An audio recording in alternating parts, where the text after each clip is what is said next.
Kenyans as their term ends with hardship. Of course, this concerning the BBI versus the Big Four agenda. Let's look at another tweet that's coming right there. Chedi saying, for once, these are sensible remarks without blaming Ruto. It is the president that is failing on his job. So he says the blame squares lie squarely there.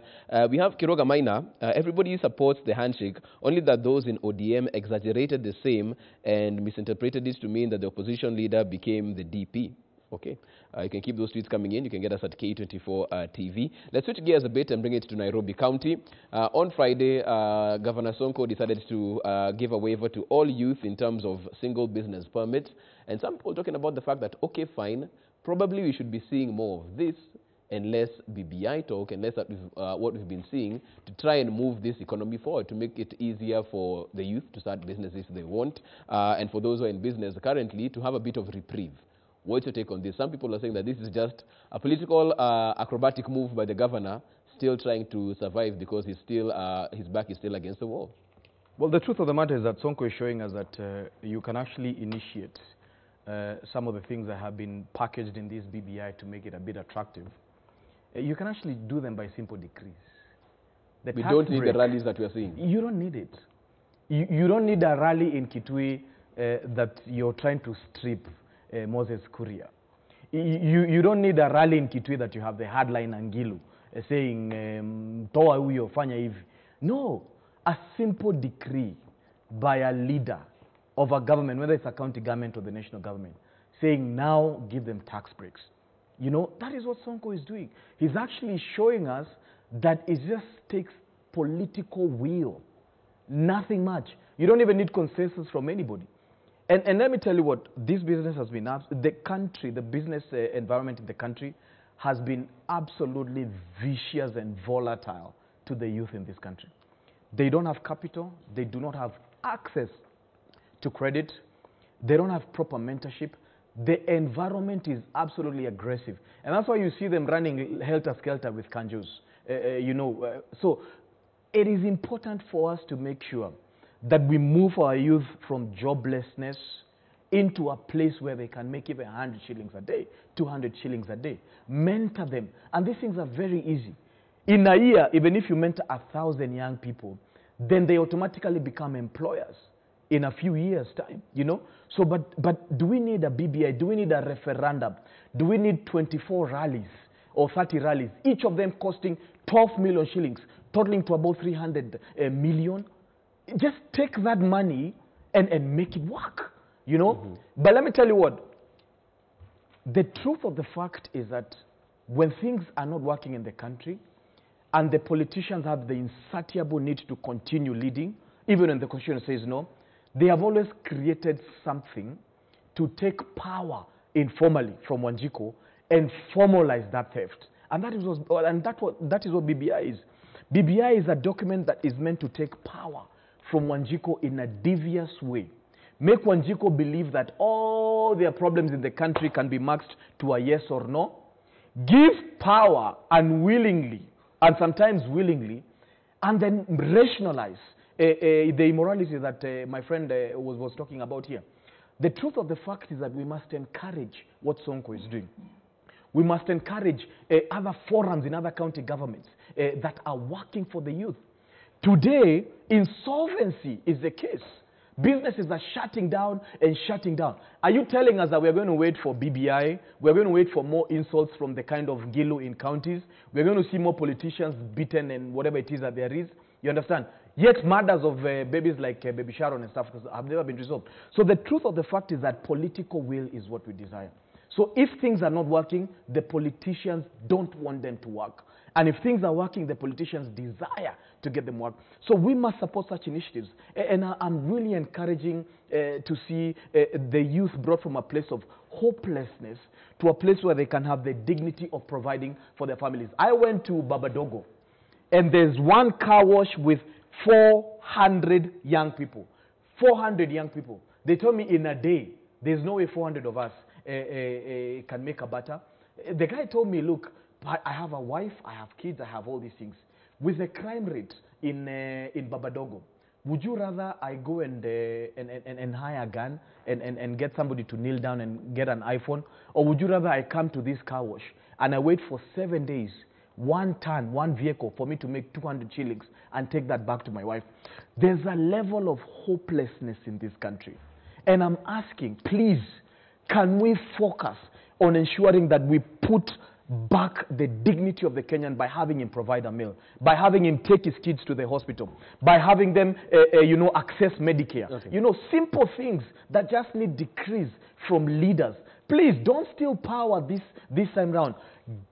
Reestablish the dignity of butter and bread of every Kenyan, and that's what we desire. Nerima, after the governor gave that directive in terms of the waive of business permits in Nairobi, some people said, okay, fine, instead of seeing my governor in a foreign county, chatting and chanting about the BBI, can't he come back to our county and bring such development? Is this the trend we're going to see moving forward? Will more county governors now be sensitive to the plight of the youth and try and implement what can be done easily, the low-hanging fruits, economically speaking? I don't think it's something we're going to see going forward, and I think it's because Sonko has always rode on the wave of young people.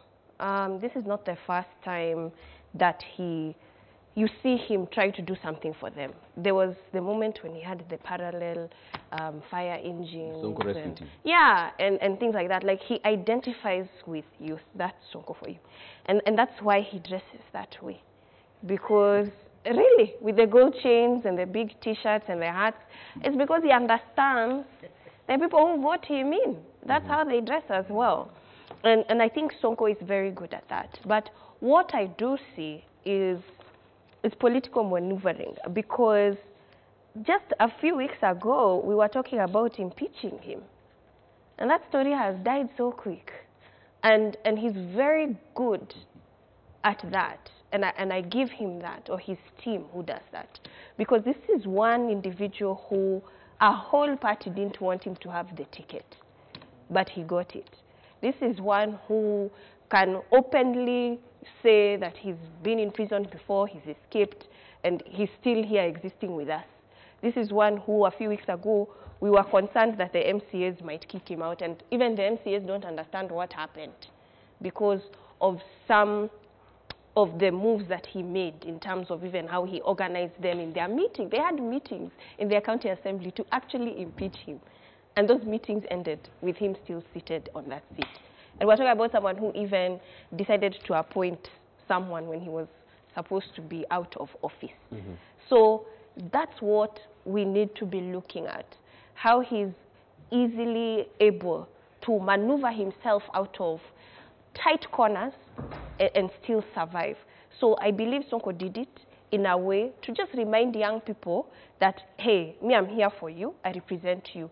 As much as there's chaos happening out here in my political ambition, I'm still here for you. Right. And I don't think other governors understand young people the way he does. Right. And I don't think other governors see that as important.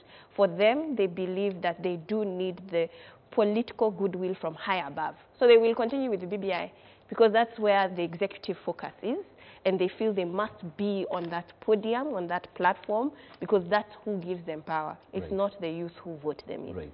Edward, I'll come to you with that move that the governor made in terms of the business permit waiver.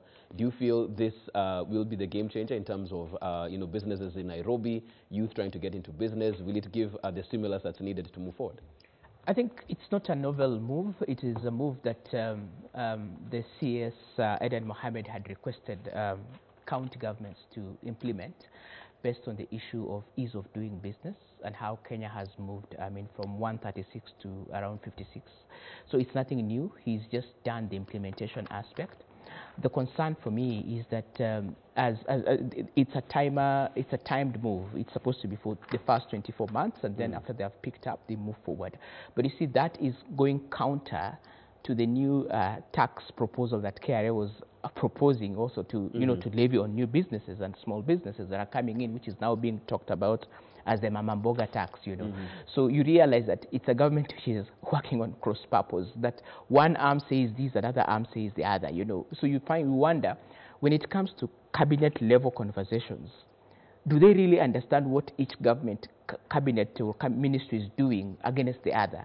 Because you're finding there's a lot of disjointedness in this kind of system. You know, one department will say this, another department will come and countermand it. You know, you find one department, like for example, will issue a notice, and then another department will come and countermand it and even term it fake. So you're finding it that there is a lot of disorganization, especially at the cabinet level, that the government is not talking with one language. This proposal is good. How are we going to ensure that it's sustainable, that other counties move forward? Is it now being taken to COG, for example, so that in the next devolution conference, governors can adopt it wholesome? Are we going to see meetings for all the CECs in charge of finance in the counties dealing with it?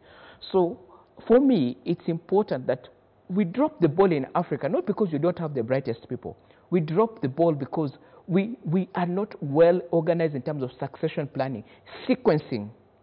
One department says this, is the other department ready to take up the course? Right. So are we actually going to embed it in law so that it is something which the next budget cycle that is going to be read is already taking this proposal on board? Or is it just going to be one of those nice things we are saying, and after some time we forget about it, and then implementation is done haphazard? Are Kanjos, all of them, right now sensitized on that, so that they don't start going to raid businesses and tell them, you know what, give us the permit? We need to have a level of consistency and a level of order and progress in these issues. Okay, John Paul, I'll come to you that exact question, because some people are wondering, is this something that will actually be implemented on the ground, or is it a populist move by Governor Sonko on this particular wave of business permits? I don't know if it's a populist move, because, you know, you talk about populist move, it's the Robin Hood kind of thing. But I don't think that is the way. I think to me that was a good move. But implementation will be a key challenge, because as Edward has said, you know, it's going to clash with the tax regulations.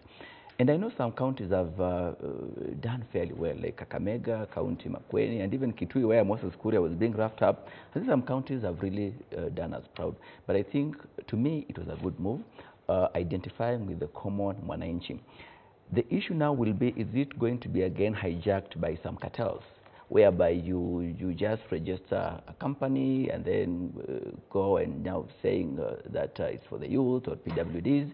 So I hope it will not be hijacked by some funny characters, and it's going to benefit that will be, because before and even now, starting a business, especially in Nairobi, is a hurdle. Before you get all those documents, before you get even a stall,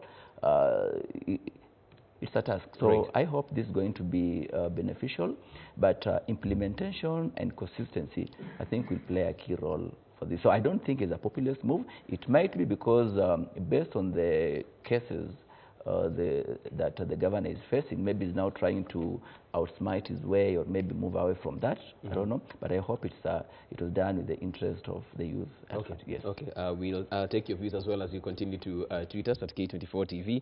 Finally, for our topic of the day, right here, we want to move on to the coronavirus scare that we've had. It's covered on the PD on page 6. Coronavirus scare: a second Kenyan is hospitalized. Patient who arrived from China in isolation ward at the Coast General Hospital awaiting test results. On the Daily Nation, on page 7, the WHO to help Kenya fight coronavirus. Of course, the first one at Kenyatta Hospital was found negative. We are still awaiting results for the individual at Coast General Hospital. But as a country, are we doing enough? Are we prepared for this? Because we've seen what's happening in other countries. If there's a video going around of how Indonesia is dealing with people with flights from China, and some people are saying, as a country, we're a bit too lax for what we've seen happening so far. Are we sufficiently prepared? Because this, in some instances, is also a security threat. Yeah, you know, yesterday I had a conversation with Dr. Kasera, the head of surveillance at the Public Health Emergency Operations Center. And I think one of the things that, and because somebody just wrote to me, an anonymous WhatsApp saying, look, I work in a Chinese restaurant and I'm exhibiting signs. You know, I was shocked.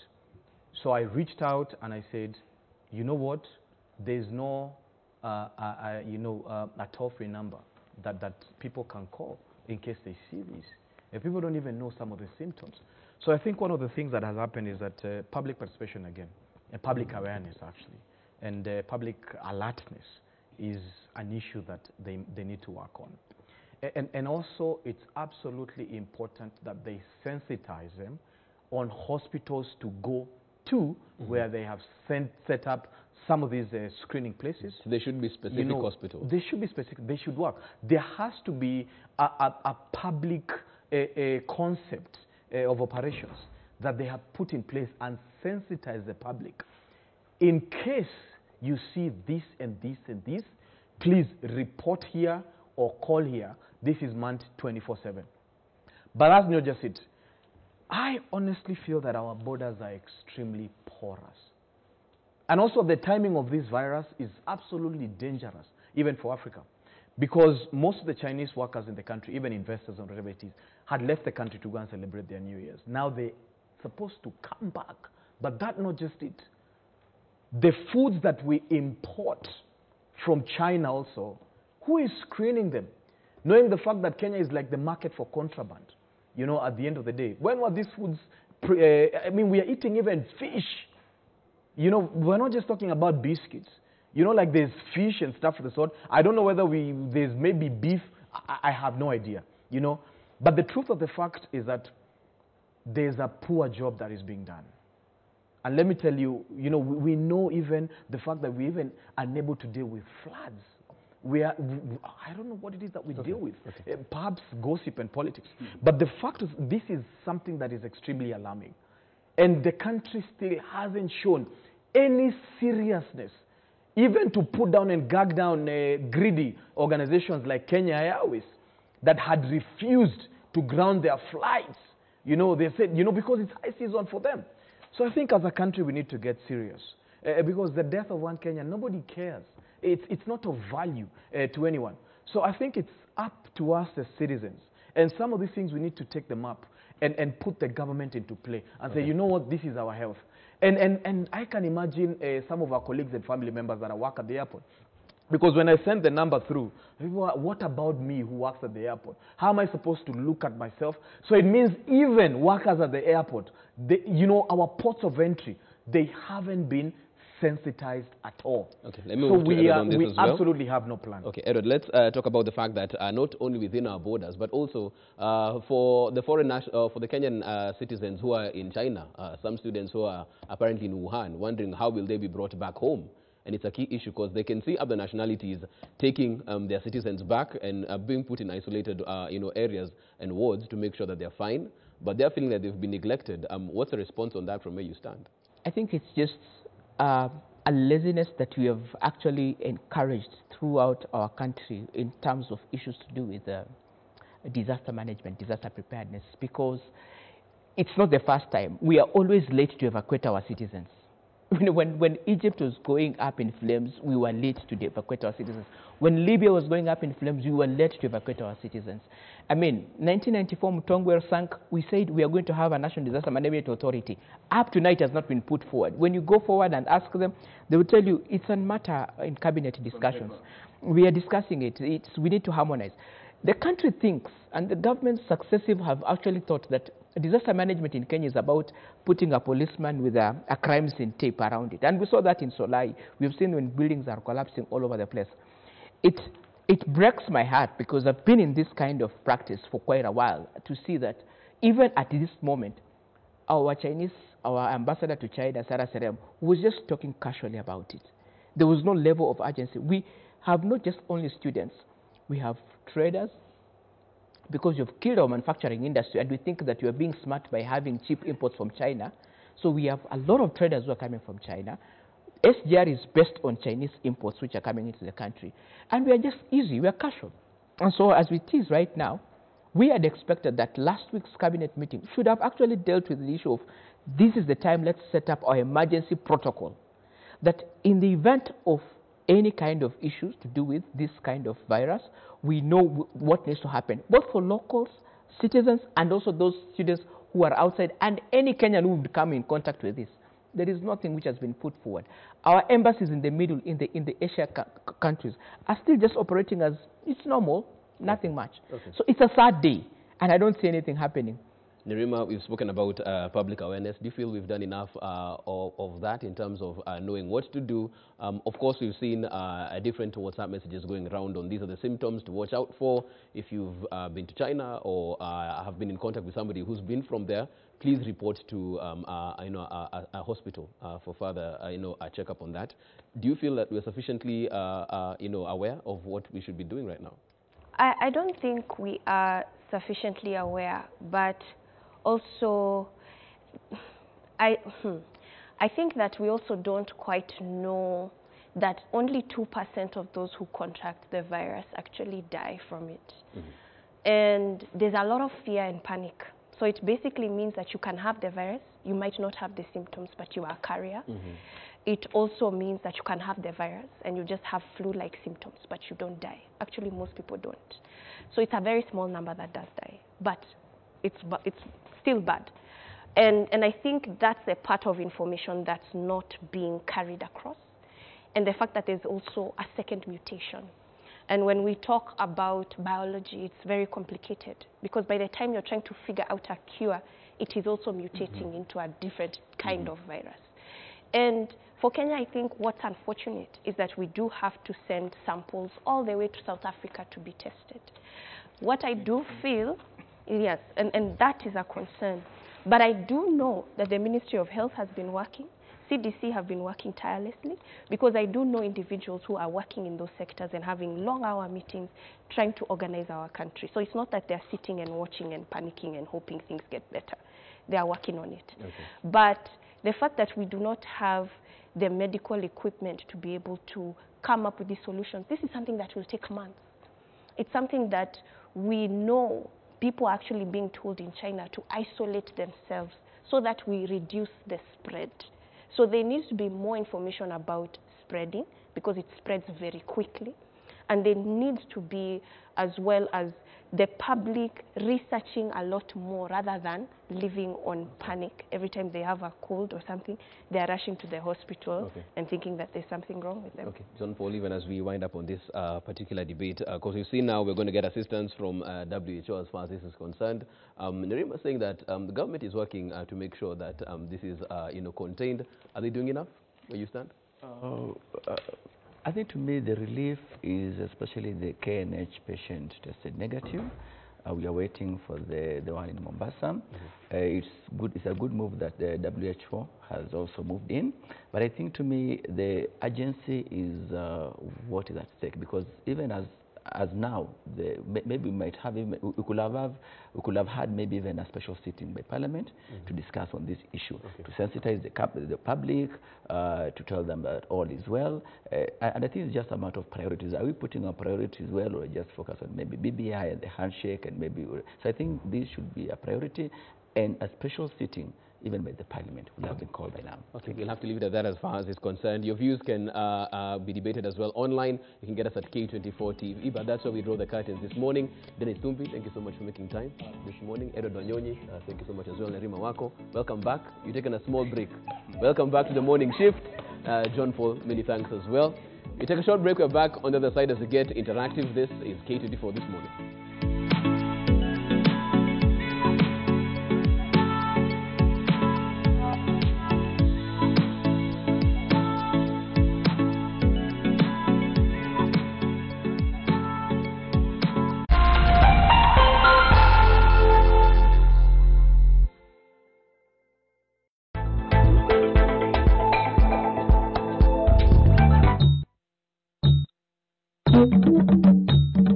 Kenya ni taifa ambalo limebarikiwa na rasilimali tele.